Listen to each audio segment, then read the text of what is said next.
इनको 5 एतवार आते हो गए। कितना दिन?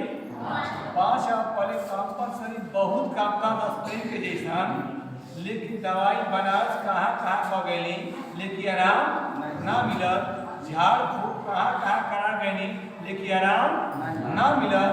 लेकिन जब यीशु मसीह के पास आए, यीशु मसीह की चर्चा पर 5 एतवार आए, आराम बहुत ज्यादा प्रभु अंदर आराम मिला और उनका शरीर इतना हिलत नहीं के दवाई से कोई दवाई नहीं, कोई झाड़ फूक नहीं, तो यीशु के महिमा करे से, यीशु के नाम ले से, प्रार्थना करे से यहाँ की बीमारी बिल्कुल कम हो गई। इसे प्रभु के धन्यवाद करता है।